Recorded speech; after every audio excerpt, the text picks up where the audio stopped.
सर्वेभ्यो नमो नमः। तो चलिए साथियों, आज प्रारंभ करते हैं पुनः दसम परिच्छेद में। हमने इससे पूर्व अध्ययन किया था। इसके बाद चित्रालंकार में हमने पढ़ा था ना, काले कोकिल वाचाले सहकार मनोहरे, सभंग अभंग, ठीक सब पढ़ा था। तो इसके बाद आज प्रारंभ करते हैं भाषा सम अलंकार को। देखो, भाषा सम अलंकार, भाषा सम अलंकार कहाँ पे होता है?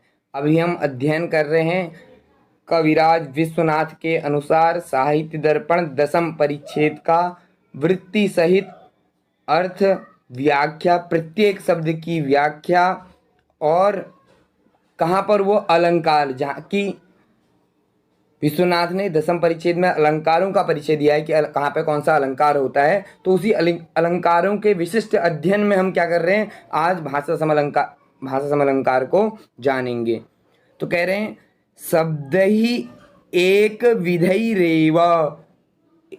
शब्द ही, देखो यहाँ पे कौन सा दो शब्द हैं, देखो, शब्द ही एक विधेय रेव, एक विधेय एव, एक ही प्रकार के शब्द ही अर्थात पद ही भाषासु विविधासु अपि, अर्थात विविधासु भाषासु वाक्यम यत्र भवेत।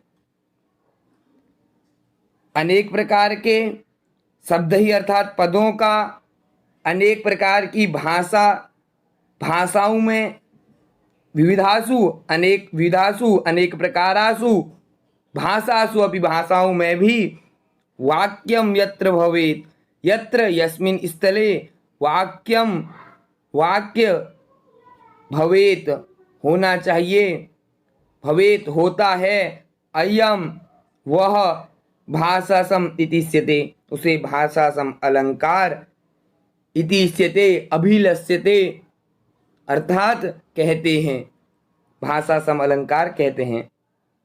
यह हमने क्रमशः एक एक पद का अर्थ जाना। अब देखो, इसका यदि हम एक संक्षिप्त रूप में इसका अर्थ जाने की भाषा सम अलंकार कहाँ पे होता है, तो कह रहे हैं एक विधेयैव शब्दै विविधासु भाषासु वाक्यम यत्र भवेत सह अयम भाषासम इतिष्यते। एक विधेयैव, एक ही प्रकार के, शब्द ही शब्दों से, विविधासु भाषासु अनेक भाषाओं में, वाक्यम यत्र भवेत वाक्य ऐसे स्थल में होता है जहाँ पर क्या हो रहा है, एक ही प्रकार के शब्द क्या कर रहे हैं, अनेक प्रकार की भाषाओं में, वाक्य यत्र भवेत वाक्य वहाँ पर होता है, तो उसे क्या कहते हैं, स्वः अयम भाषा सम इतिष्यते, उसे भाषा सम अलंकार कहते हैं। यथा मम, जैसे मेरी ही ग्रंथ का एक श्लोक है उनकी ही, कविराज विश्वनाथ की, तो वो कह रहे हैं, देखो उसी का उदाहरण दे रहे हैं। कह रहे हैं कि यहाँ पे अलंकार है नहीं, वो आपसे पूछ रहे हैं। देखो क्या कह रहे हैं, मंजुल मणि मंजीरे कल गंभीरे विहार सरनी तीरे विरसासी केली कीरे किमाली धीरे च गंध सार समीरे। अर्थात क्या कहना चाह रहे हैं, हे सखी,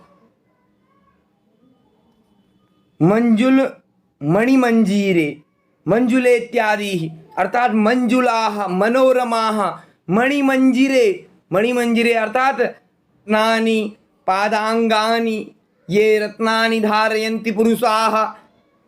अस्तु, विहार सरसी तीरे, विहार सरसी तीरे, विहारार्थम क्रीडार्थम सरसी अर्थात कासारः, तस्यास्तीरे तटे, केलिकीरे क्रीडा तत्पशुके, यस्मिन धीरे मंद संचारिणी गंधसार समीरे सुगंध पावन वायो।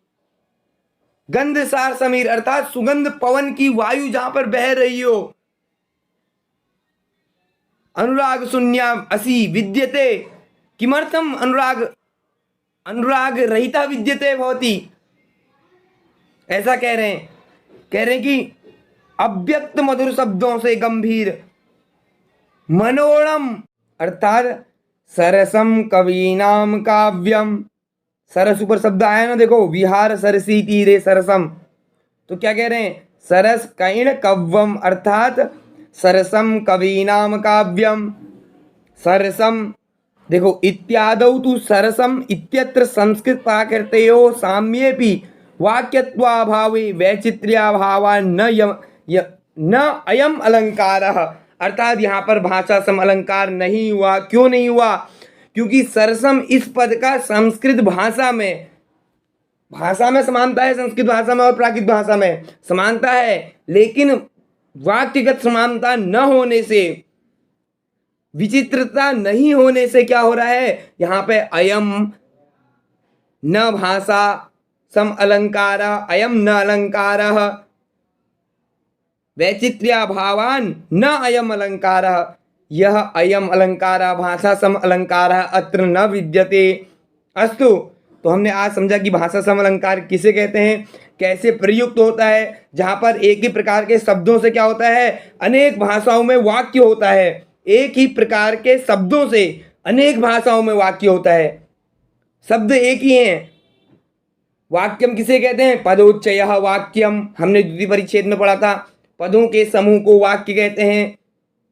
जहां पर एक ही प्रकार के शब्दों से अनेक भाषाओं में वाक्य होता है, यानी कि वाक्य एक ही है, शब्द एक ही है, लेकिन क्या हो रहा है? अनेक भाषाओं में वो वाक्य हो जा रहा है। एक ही प्रकार के शब्द अनेक भाषाओं में जब वो वाक्य हो जाते हैं तो उसे भाषा सम अलंकार कहते हैं। यहाँ पे क्या हुआ? सरसम पद प्राकृत भाषा के साथ समान तो है, लेकिन क्या हुआ?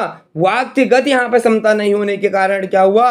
अयम न भाषा सम अलंकार है, यहाँ पे भाषा सम अलंकार नहीं हुआ।